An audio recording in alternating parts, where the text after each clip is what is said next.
everyone, and welcome to Faces and Heels, your podcast for professional wrestling here on the KB Radio Network. I am your host, Kevin Reed, and thank you for joining me on this recap and reaction to WrestleMania Vegas or WrestleMania 42, Night 2, putting it in to WrestleMania.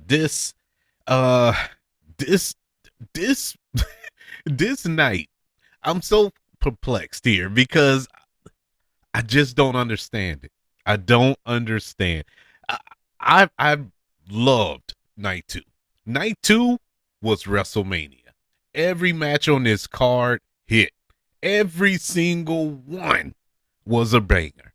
Why was night one cheeks? Why was night one pure butt water? I don't get it. I was so excited at the conclusion of WrestleMania night two. But I was quickly confused. Like, what happened in night one? Why night one couldn't be as good as night two?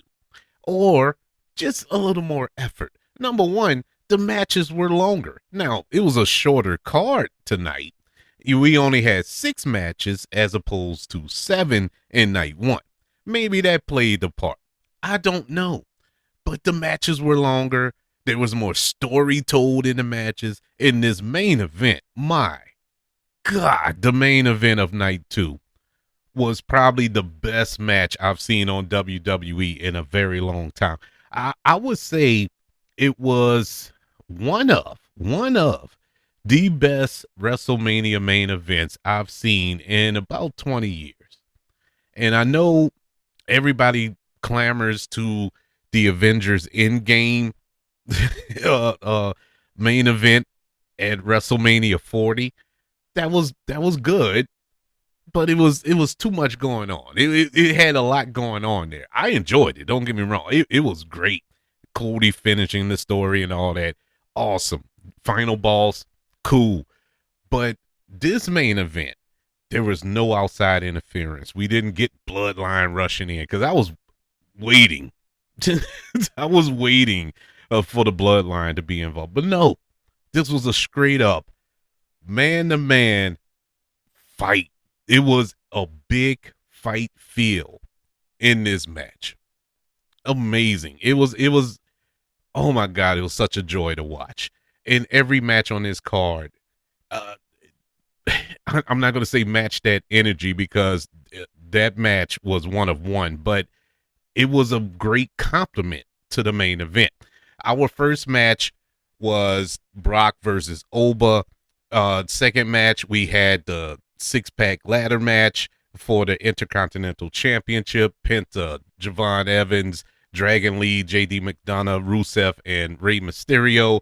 You had Sami Zayn and Trick Williams going at it for the United States Championship. We had a street fight with Dominic Mysterio and the Demon, Finn Balor.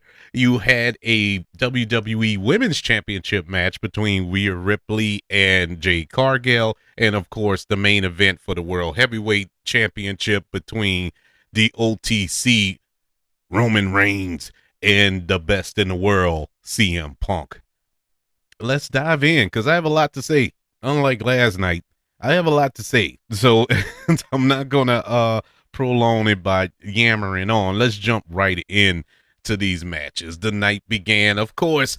John Cena once again comes out, hypes up the crowd, getting ready for WrestleMania. The first 2 matches on this card, just like last night in night 1, was available on ESPN without the package. You could watched it on your normal cable service. So we jump off with the first match that was available for everybody to see. It was Oba Femi against Brock Lesnar. This was my most anticipated match going into this weekend because of just the stakes. You know, Oba coming up from NXT, he was such a dominant force there, obviously. So It was nothing else for him to do in NXT. And keep in mind, he just got there. I mean, he literally walked in maybe about 6 months ago at the Performance Center. I might be giving him too much time there. And he moved on to NXT, dominated. Now he's on the main roster. And who did they feed him to in his first ever WrestleMania? It is none other than Brock Lesnar. Now, it's smart because it's not like Brock Lesnar have 1 million move sets that he has to figure out in in the ring. Brock Lesnar does what he does. He's more of a powerhouse, but he knows how to work a match. And leading into this match, there's been a lot of rumors, a lot of talk about this being Brock Lesnar's last year. And I'm thinking in my mind, we got the career killer in Gunther. Maybe Gunther is going to retire Brock Lesnar at SummerSlam or something like that.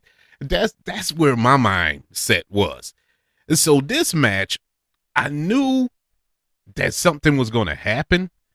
I really thought there was going to be some shenanigans to take place and we don't get a clear finish, or a clear winner from this match, because you don't want to bury Oba his first WrestleMania match, and you really don't want to make Brock Lesnar look weak going into his retirement. So you don't want to pin him clean. And so plus I'm looking at the fact that Oba has been getting the best of Brock this entire build. It's been all Oba. Oba started off by the fall from grace on Raw, and then he beat him up again the next week, and then it was a pull apart the week after. Brock never got the upper hand on Oba. So I'm like, okay, he's probably going to get it at WrestleMania. Well, the match begins. Oba, he's he starts taking offense from Brock. The frustration starts to set in with Lesnar. He regroups at ringside after using the ring steps, to gain a little advantage, because, man, this dude is huge. And that's saying a lot standing next to Brock Lesnar. But he has to get an equalizer in the ring steps. Lesnar, he returns Oba Femi into the ring. He executes multiple. He goes to Suplex City with the German suplexes. Oba, he counters another suplex attempt and corners Lesnar with strikes. And so Lesnar, he managed to connect with an F5 after avoiding one of the strikes. He hits an F5 on Oba Femi. And this is where my jaw literally hit the ground. Oba Femi stood right up. From an F5, he just got back up, choke slammed him, and he hit Brock with the fall from grace. 1, 2, 3. Oba Femi, and what you can probably classify as a squash, beat Brock Lesnar. This match was 4 minutes long. It was close to 5. It was 4 and some change. And that was fine. I know I complained last night about the matches being short, but this match had to be short. You couldn't have a 30-minute match between these two guys. This made sense. And it made more sense after the match. All of a sudden, you see Brock Lesnar sitting in the ring. He's taking off his gloves. And he's untying his boots. And as he's untying his boots, he's crying. And he left him in the center of the ring, and he waved to the crowd. And Paul Heyman comes in. He's crying. They hug.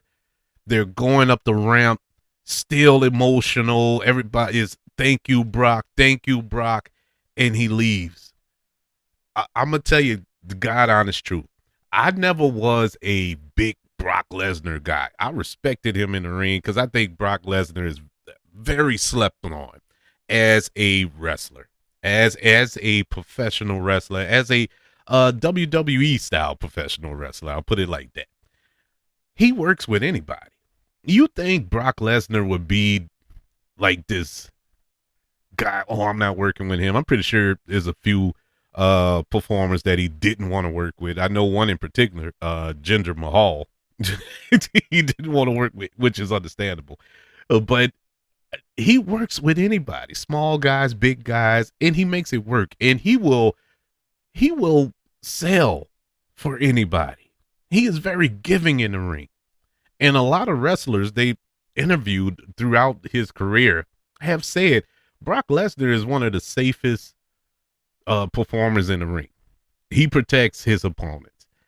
But it looks like he's reckless. It really does look like he's trying to kill somebody, but he really does protect them. And I say all that to say this. I got emotional watching him walk up the ring or walk up the aisleway because I started thinking about it. Over the past 6 months, Cena is gone. AJ Styles is gone. Now you have Brock Lesnar gone. It's time for the new wave. The new wave is here, with Oba. That's the first thing.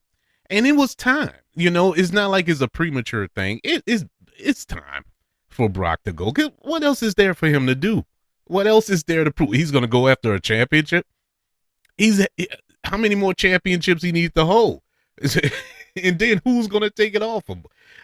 There's nothing else. Now, the one thing I do feel cheapened on, we're not going to get a Brock and Gunther match. I wish we would have got that. But a friend of mine told me, he was like, man, the favor that Paul Heyman owes Gunther?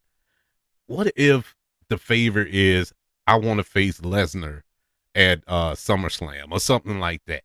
And I'm like, that would work. But that would mean him coming out of retirement, and then he gonna come out of retirement to lose again. That wouldn't make a lot of sense to me. But whatever. But I that's the one part that I regret. We didn't get to see that match. But hey, Oba, the man of the hour, bruh.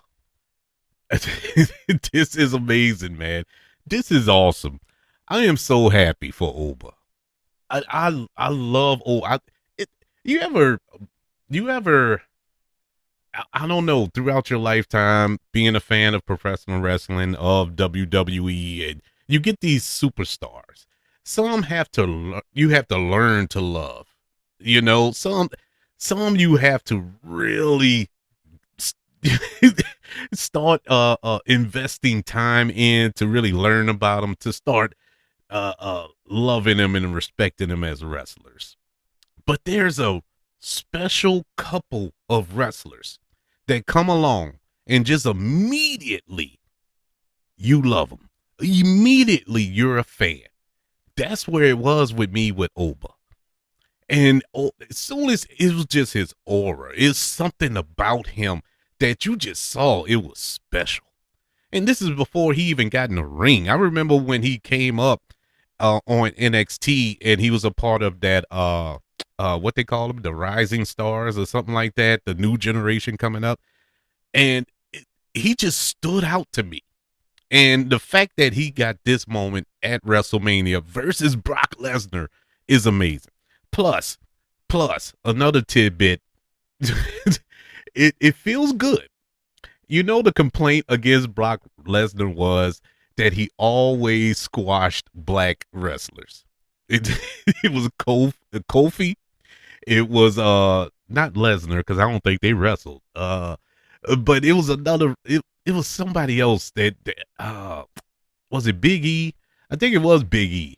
But it was a couple of wrestlers that said he squashes black wrestlers. He's always going after black wrestlers. And the poetic justice of it all, that it was a black wrestler that retired him and just chef's kiss. But anyways, this was an amazing match. I give the Oba Femi defeating Brock Lesnar match a letter grade of an A. Yeah, it was great. And already already, after that, it was already better than night one. Night two already beat night one after one 4-minute match. Go figure. So we move on to the second match of the night, and it was for the Intercontinental Championship, a 6-man ladder match. The champion Penta will defend against Rey Mysterio, Dragon Lee, Javon Evans, Rusev, and JD McDonough. We start off Rusev, who is the odd man out here. It was always weird. Out of all of these performers, Rusev is the one that doesn't fly, doesn't do any top rope moves. He's not agile like these. Now, Rusev can move now. He is agile, but he's not as agile as these fellas. But he held his own in this match. Rusev, he's using the ladder to intercept a double suicide dive by Penta and Dragon Lee. Rusev slams Javon Evans into the ladder. Penta, he launches Rey Mysterio into the West Coast pop on Rusev. They both crash through the ladder bridge that was set up. JD McDonough executes a Spanish fly on Dragon Lee off a ladder. That looked amazing, but it ended up getting topped. It got topped when Penta performed a Mexican destroyer on JD McDonough onto the ladder bridge. That looked brutal, bro. That was that was the move of the weekend. My mouth just was wide open the rest of the way. It was hard for me to pay attention to the rest of the match. I was still stuck on that. Like, oh my God, it looked gnarly, man. You had Javon Evans. He attempted to claim the title while hanging off of the hooks when Rusev pushed the ladder away. Evans, he eventually recovered and hit Rusev with the cutter, with an OG cutter as he fell off. That was also a fire move. Penta, he neutralized Evans with a second Mexican destroyer and walked up the ladder and retained his title. Penta is still your Intercontinental Champion. Fire match. That was a fire ladder match. Everybody got there. I would say, other than Rey Mysterio, looked old. He looked old in this match. He looked like he didn't fit. Everybody else worked. Even Rusev. Rusev got his little moments to shine as well. Everybody got a moment to shine in this match. It was choreographed well. It was really not too many flaws that took place in this match. It went 14 minutes. Penta retaining, I believe, is the right call here. Actually, it was 15 minutes, but Penta retaining was the right call. I think it sets up a nice little sub division on Raw, with these competitors going after Penta for the Intercontinental Championship. And so it did its job. It did its job well. Penta defeating Javon Evans, Dragon Lee, JD McDonough, Rusev, and Rey Mysterio to retain his Intercontinental Championship in a 6-man ladder match gets a letter grade of an A. We were 2 for 2. I was in disbelief. Coming off of last night, I was in complete disbelief. I did not believe that we got 2 back-to-back bangers of a match and that told stories. That was my biggest flaw from night one. You couldn't tell stories, and then the story that you did tell, especially in that main event, it was hot garbage. And so it was a breath of fresh air to start off the night with this just pure wrestling, man. This is what I paid for. This is why I watch WrestleMania, for matches like these two. And so super excited, super excited. Already I knew the rest of the night was going to go swimmingly. And so to put that to the test, we enter match number 3, and that was for the WWE United States Championship between the champion Sami Zayn and Trick Williams. Yeah, whoop that Trick. This is a match that I'm happy for Trick, but I don't know why this couldn't be a triple threat. Why Carmelo Hayes could not be a part of this match. That's the part that upsets me. Now, I'm hoping, praying, and wishing that on SmackDown going forward, that we get this feud between Trick Williams and Carmelo Hayes kind of picking up and continuing what they left off at NXT, because there's history there. But I didn't like the fact that they took the belt off of Carmelo just so we can have this match. That's the point. You didn't need the belt for that, but whatever. But this is what we got.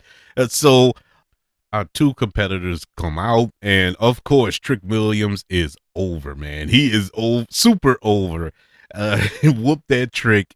It got the crowd going. Sami Zayn getting booed, which is odd to think of. But I think it's not Sami that they're booing.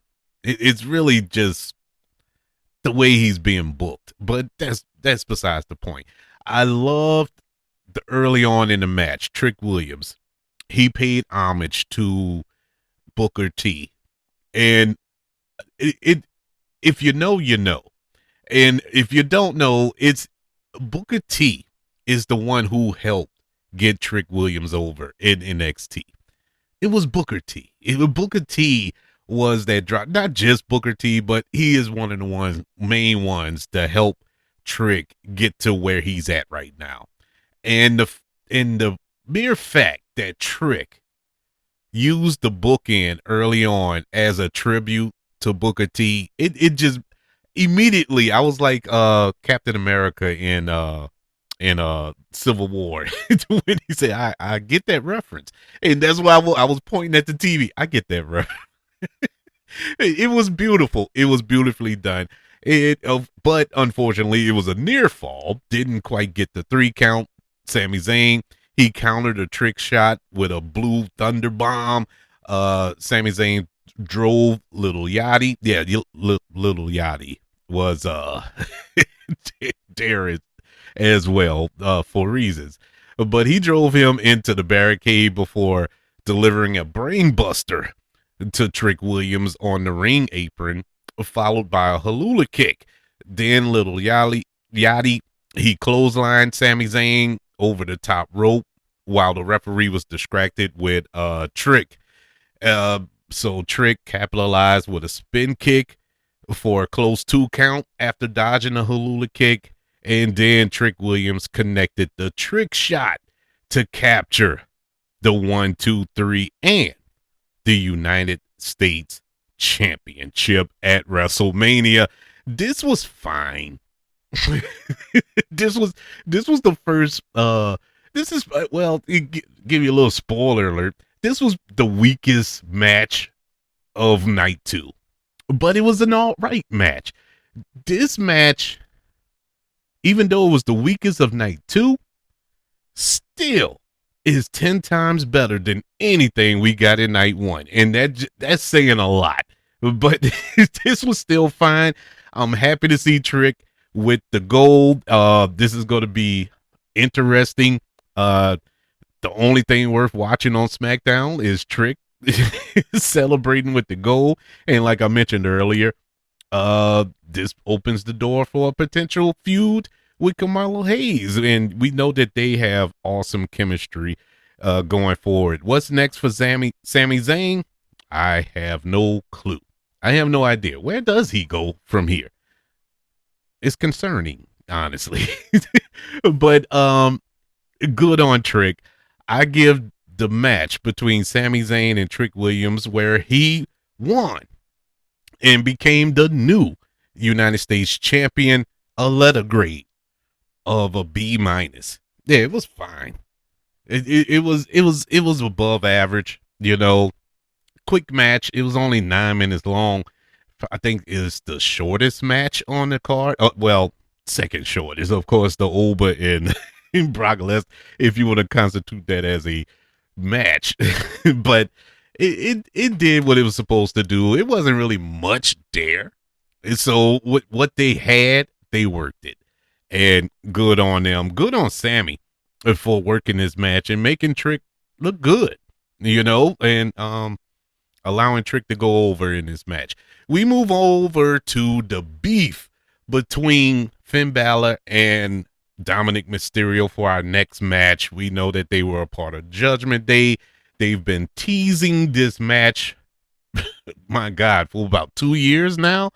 We finally got the turn when Dominic, along with the rest of the Judgment Day, attacked Finn Balor and kicked him out of the group.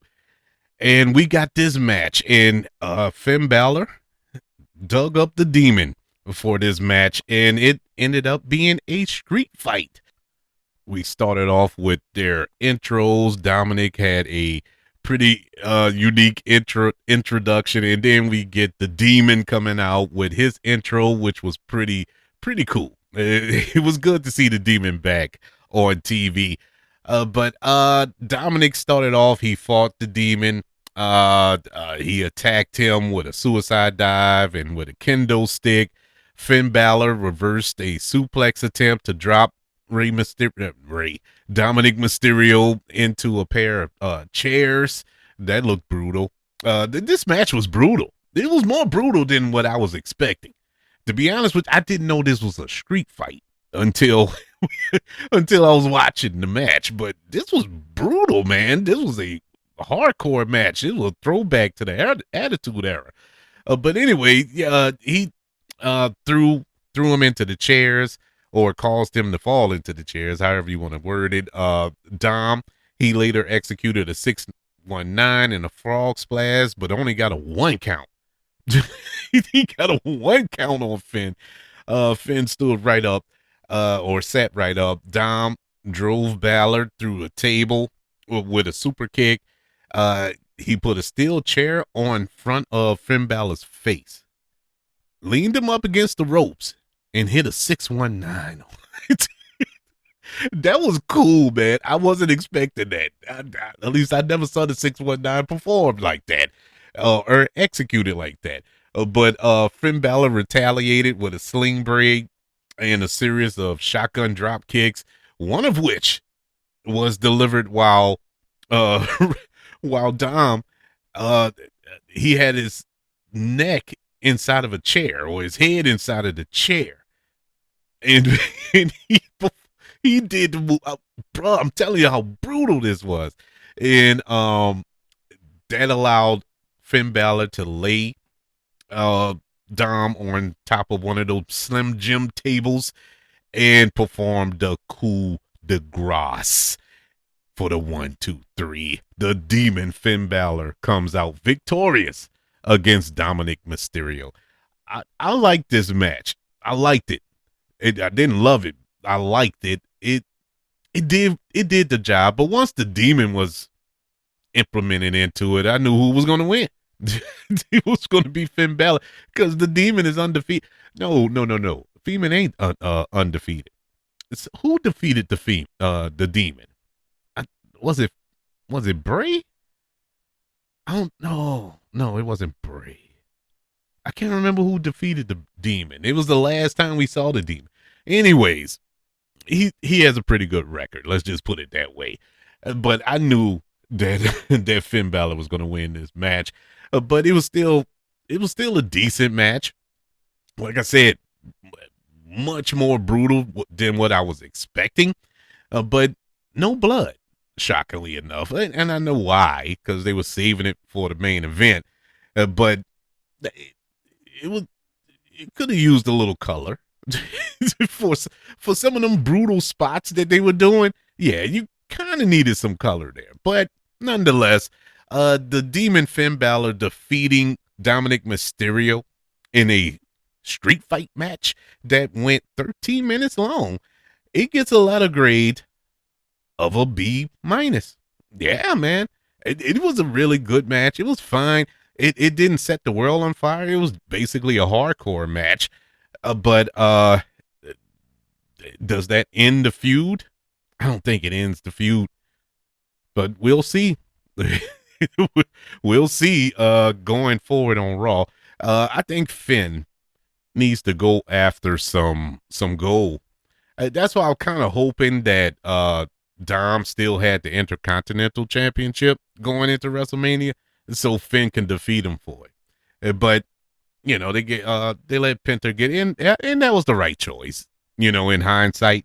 But I still hope to see Finn with some gold around his waist. Maybe he will go after Penta, because I don't see him going after the World Heavyweight Championship, especially after tonight. And we'll go over that in a couple of minutes. But before we get to that, we have a WWE Women's Championship match between the champion Jade Cargill and Rhea Ripley, who won the Royal Rumble and chose Jade Cargill as her opponent. This was the penultimate match of the night, or the co-main event, however you want to word it. And early off, Jade Cargill, she dominated early with some crossface submissions and a spine buster. Rhea Ripley, she escaped a jaded attempt. Jade Cargill, she blocked a riptide. Later on, we got interference from Meechin and B-Fab for, I don't know, reasons. But that allowed interference from Io Sky. Well, not interference, an appearance, I should say, from Io Sky. She came in, executed a move, almost had her tatas fall out of her shirt, but hey, she still executed the move. We got a nice exchange between Rhea Ripley and Jade Cargill. They traded moves, escaped each other moves, but ultimately, after fending off the last jaded attempt from Cargill, Rhea Ripley, in a beautifully executed counter out of the jaded, slips under Jade Cargill's legs, still holding her arm, slips her into the riptide for the 1, 2, 3. Your new WWE Women's Champion, Rhea Ripley. Let me just say this. This was the best. It's not even close. It's not even up for debate. This was the best Jade Cargill match in WWE. Didn't watch her in AEW. I don't watch AEW, so I don't know if she had one up to this level. But since she's been in WWE, this has been her best match by far, in a losing effort, but kudos to her. Kudos to, and I don't know if that was more Rhea Ripley carrying the match or whatever the case may be. Look, man, awesome match by her, and awesome match by Rhea Ripley. I think these two had some great chemistry in the ring. My only flaw, you didn't need the interference. You didn't need it. It was unnecessary. It's cute to have them out there. It's great they had their WrestleMania moment. I'm talking about Meechin, B-Fab, and Io Sky. If you really wanted Io Sky to be a part of WrestleMania, you should have had her in the WrestleMania match. I hear there was some room for that in night one. You definitely could have moved some of those matches out, if not all of them, and had Io Sky a part of WrestleMania. But fine.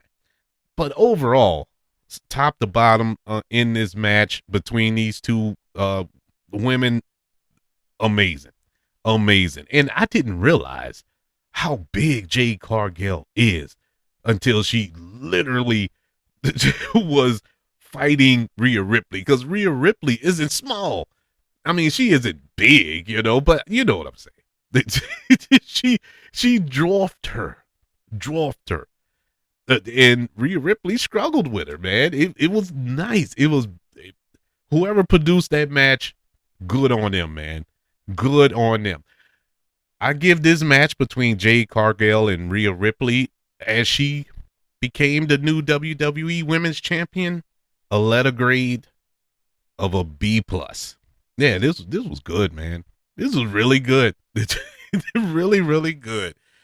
Can't believe it.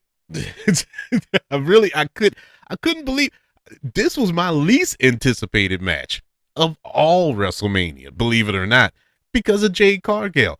Jade Cargill, I've said it 1,000,001 times. I'm gonna say it 1,000,002. Beautiful woman. Body, I don't know, man. I literally fell from heaven. God himself crafted that woman's body. And so I don't understand why she can't get it together in the ring. It's like she's built for this, but she doesn't execute properly. If we get this Jade Cargill moving forward, watch out. Watch out. She is going to dominate this division. Beautiful, man. I enjoyed it way more than I expected it to.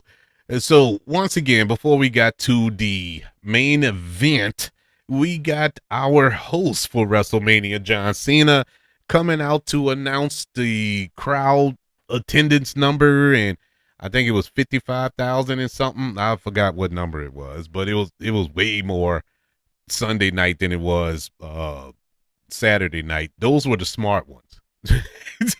Those the I think 5,000 that came Sunday as opposed to Saturday. Geniuses.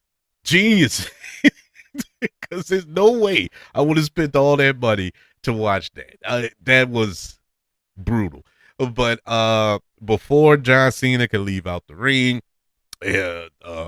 what's his name, Miz and Kip Wilson, they came out and interrupted him, demanding their WrestleMania moment. And wouldn't you know, Danhausen came out. Let me tell you something. I don't think I've talked on here since Danhausen arrived in WWE, other than when he showed up at the Chamber. But I haven't talked about it. And when I talked at the Chamber, I was upset like everybody else. I was let down because, one, I didn't know much about Danhausen. I didn't know what he was all about. And so when he started popping up on Raw and SmackDown, I'm like, okay, he's a comedy guy. I can use a laugh. In these tough times, I can use a giggle or two. That's fine. But I didn't expect to love this dude. I love Danhausen. I knew it was a matter of time before we saw him because we hadn't seen him all WrestleMania. And so he had to pop up. But it was one of those back of the mind things. And so when the Miz came out, I knew immediately, okay, we're going to get Danhausen finally. And look, you can say what you want. Yeah, was it dumb? That's this segment. Yes. With the midgets and all that. Yeah, it was dumb. It was a dumb moment, but you needed that. You know why you needed that? Because of what was to come in the main event. And so you kind of needed this little break of levity. And it was funny. They had his funny moments there. Just Danhausen is money. Money. I love the fact that he is a part of WWE. Anywho, it's the moment we all been waiting for. It is the main event of night 2 and the main event of WrestleMania overall for the World Heavyweight Championship. CM Punk putting his title on the line against the OTC Roman Reigns. Acknowledge him. I knew this was going to be an awesome match. It's CM Punk. It's Roman Reigns. I knew this was going to be awesome. I did not know we were going to get an old school grudge match between these two where we got every single element of professional wrestling in this 22 well no this match was what 30 something minutes long, 33 minutes long. We got every ounce of pro wrestling poured into this match. We got table spots, we got fighting in the crowd, we got storytelling in the ring, we got blood, we got using each other finishers, false finish, kickouts on to submissions, getting out of submissions, all this, everything was there. The story was there. It was built up with CM Punk talking about Roman Reigns' family. He comes out and you see his family, the Wild Samoans, and others on the screen, and Roman comes out. You see CM Punk. He comes out and he had probably the greatest intro in all of WrestleMania. And what made his great, he came out to silence. There was nothing on the screen, no music playing. He did his patented thing, took a knee, touched the ground. It's clobbering time, and then his music played. I don't know. It was something about that just hit me in the feels. I don't know why. Something that subtle did it, but it was perfect. It was perfect for this match. And you could just feel, that there was more here right before the match started. It was so much going on. I'm gonna be honest with you, I didn't take notes. I took notes for the other ones, as you can see. I didn't take notes. I was so locked in on this match. It was everything that I could wish for. They gave as much as they took. They took as much as they gave. And for two wrestlers that reportedly hate each other's guts in real life, had the best chemistry I've seen in the ring in a very, very long time. Roman Reigns he's fought everybody. He's fought Seth. He's fought Cody. He's fought, everybody. Brock. But I haven't seen chemistry in a ring like this with Roman Reigns in a long time. I don't know if look, let me put it like this. I know a lot of people don't like CM Punk. I'm gonna be honest with you. Early on, I wasn't a CM Punk fan. I later became a CM Punk fan. This was right before the pipe bomb in 2011. Whenever it was, I had just became a CM Punk fan because I loved his promo work. And it wasn't so much in the ring, but I started appreciating his ring work as well. When he came back, it's been some matches, not all, but some matches where he starts to show his age. He's not as limber as he used to be, but he does tell a story. The matches he had with Drew McIntyre were some of the best Drew McIntyre matches you ever gonna see. The matches he had with Seth Rollins were some of the best matches. I mean, it's CM Punk. He's a student of the game. And so I attribute a lot of this to CM Punk because of that. But I also got to contribute a lot to Roman Reigns because he does have legitimate beef in real life with CM Punk. And to put that aside and be professional and go out there and give everybody one of the best main events of WrestleMania I'm telling you, it has to be about 20 years. I can't think of another one. Honestly, I can't think of another one. This leaves you on a high. And the fact that they had the restraint to not include interference, not include any shenanigans that would taint this match, really dumps on night one main event. And, there are rumors that TKO got involved with that main event, why Pat McAfee was inserted and all this here. And it was basically, night one was basically TKO and night two was WWE. That's how it felt. It felt so divided. It's like it's a civil war. And so they allowed TKO to do whatever with that over there. Let's show you how it's really done over here. This was great. This was an awesome main event. Roman Reigns defeats CM Punk to become the World Heavyweight Champion. I believe this is his first time with this version of the Heavyweight Championship. Am I wrong? Am I right? Y'all can tell me in the comments. But I think this is his first tenure, and this is right. It needed to happen. All due respect to CM Punk, he had an awesome run with it, man. I mean, he put on some real good matches. Him and Finn Balor were nice. Jey Uso, that was a good match. Gunther, good match. I just think we need Roman with gold around his waist, man. We need the tribal chief back. So now we are in trouble on Raw.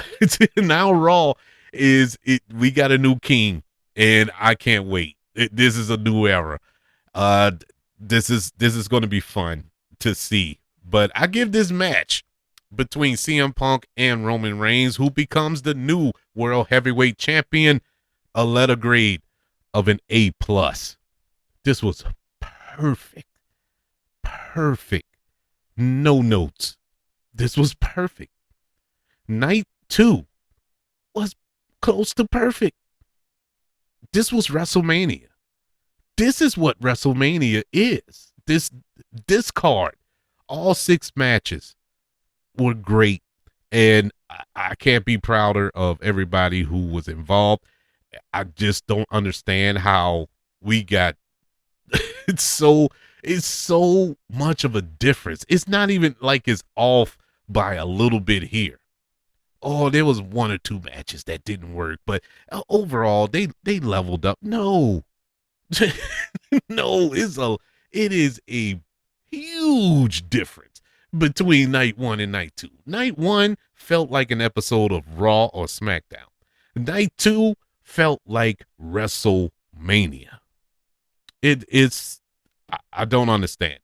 Overall, I give this WrestleMania a C, because night 1 was so flat. It was so much of an F. It would have took a Herculean effort to redeem it, and thank God they did in night 2. And it gets a C. Overall, I pray they do better next year. I hope this year they learn from the mistakes. I hope they hear the backlash, no pun intended, of all the internet comments and videos and my show.